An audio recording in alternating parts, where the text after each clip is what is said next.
Nightline is brought to you by AXA, world leaders in investments and insurance.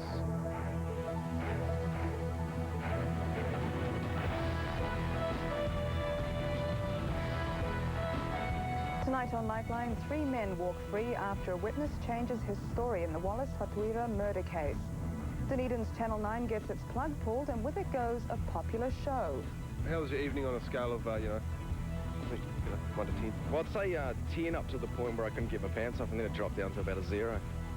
Leaving all the mod cons behind, the Queenstown Winter Festival, and thoughts turn to things of a spiritual nature. Can't really go into the finer details, but it's just so the mojo's on fire this week. And the king of capturing the soul, Yusuf Kash, dies aged 93.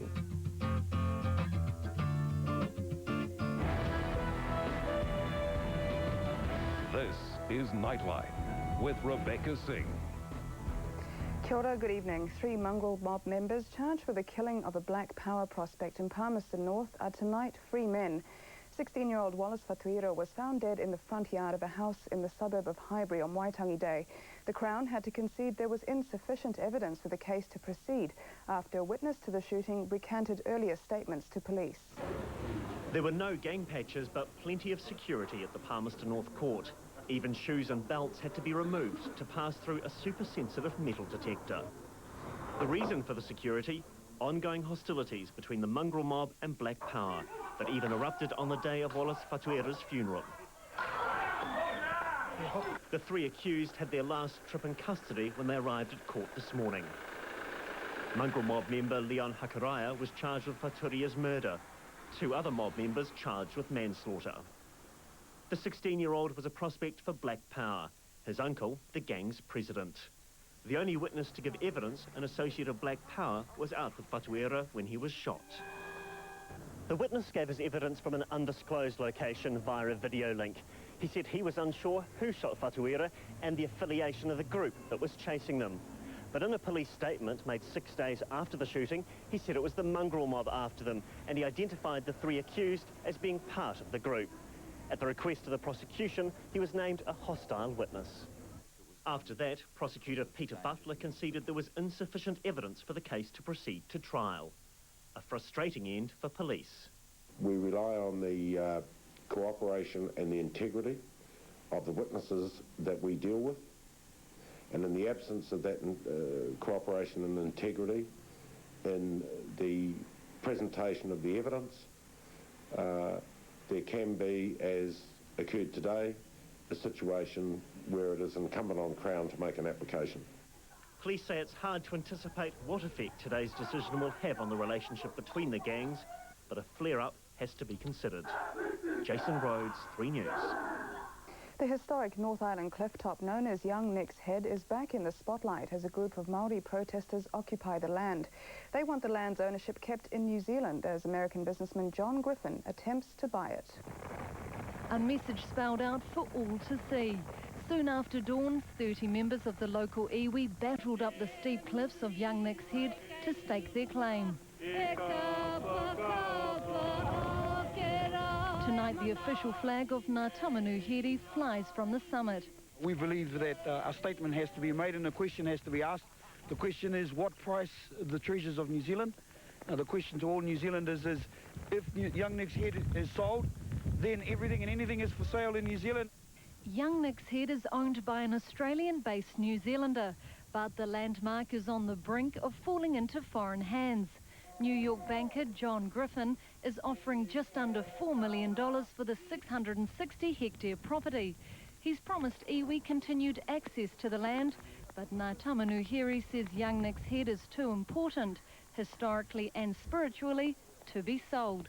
A hugely significant treasure to Ngā Tamanuhiri, the iwi, but also to this country. The deal is before the Overseas Investment Commission. Ngā Tamanuhiri has made submissions against the sale. Finance Minister Michael Cullen has the final say, but has put off a decision until after the election. Today, Cullen seemed unfazed by the occupation. This is clearly now turning into more of a political stunt during the election campaign about the general rules surrounding overseas ownership. I'm not going to be influenced by that. The protesters say they're in for the long haul, drawing inspiration from veteran Māori land rights activist Eva Rickard, who won back the former Raglan golf course after a bitter struggle in the 1970s.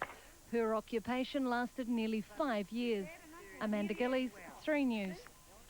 In Pakistan, an Islamic militant has been sentenced to death for the abduction and murder of Wall Street Journal reporter Daniel Pearl. Ahmed Omar Saeed Sheikh is seen as the mastermind of the kidnapping. His 3 accomplices have been sentenced to life in prison.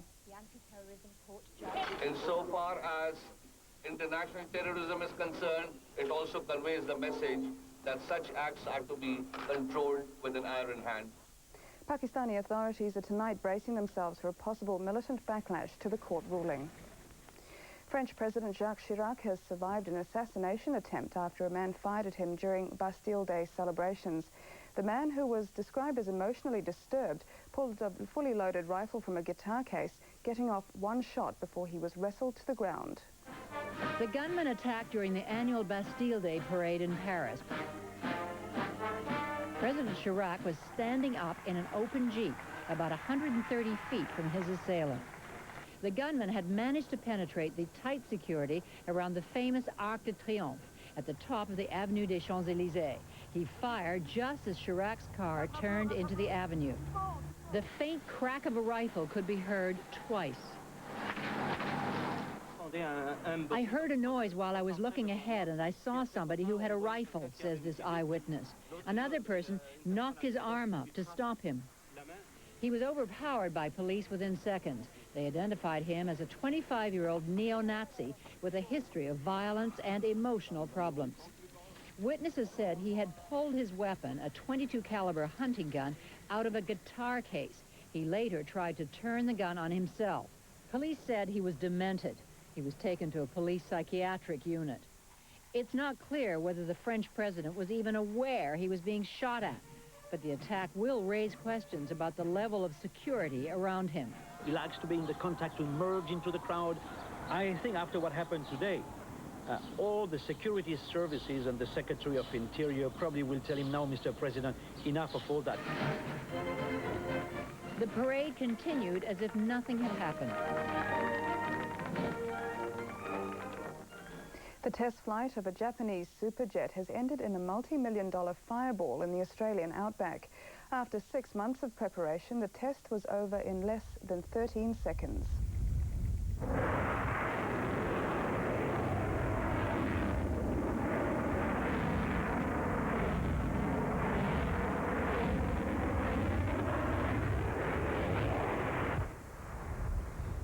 We're not sure now, totally. The rocket was carrying a model of the supersonic plane scientists hope will one day fly twice as fast as the Concorde. Back here, and it looks like the worst of the weather is behind us, but while some last night could wait out the storm, that wasn't the case for the Gradwell family of Waiouru.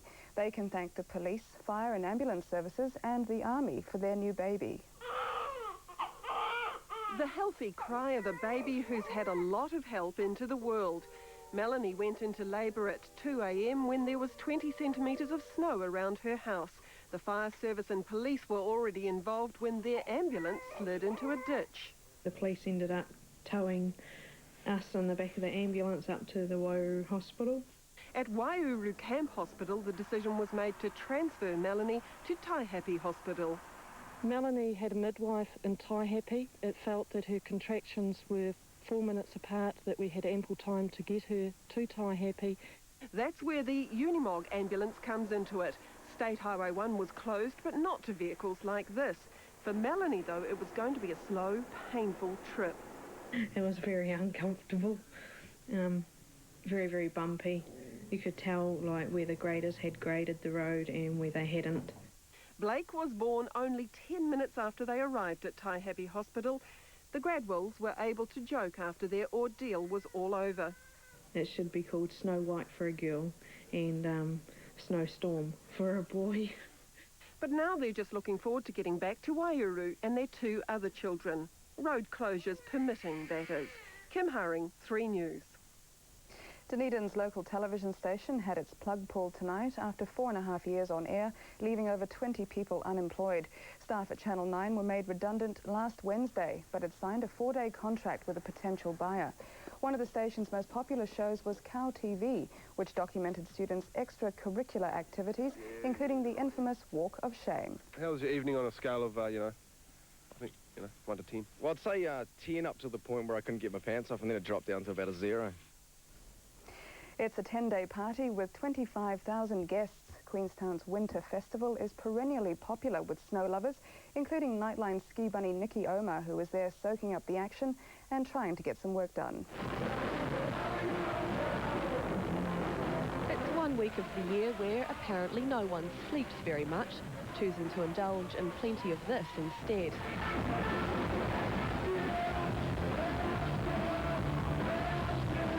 I've been to quite a few festivals over the last decade, I suppose, and can't remember any of them.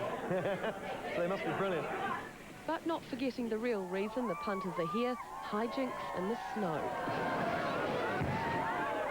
Yes, getting yourself down a hill on a suitcase is the idea. Except, of course, if you're a giant cell phone, in which case you can slide down on your back. Last week was the biggest ever at Coronet Peak, with more than 4,000 visitors a day.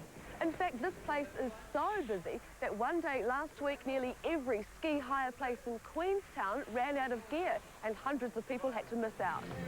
But when the mountain's too crowded, there are other amusements, like meeting a top bloke, or even 21 of them. These self-proclaimed perfect male specimens will be vying for the title of the most top bloke at the end of the week. Top bloke, it's a pretty simple thing, really. It's a damn good guy, really. An all-rounder. An all-rounder? An all-rounder. I wouldn't have pictured myself as a top bloke when I was about 2 and that. But, no, a few lucky ladies out there this week, I'm sure. Yeah. And what will they be receiving? Oh, I can't really go into the finer details, but it's just so the mojo's on fire this week. Let's hope his mojo doesn't set fire to anything else. Nikki Omer, 3 News. Still to come on Nightline, the final Grizzly Run of the Bulls in Pamplona and a fiery end to a familiar Auckland artwork.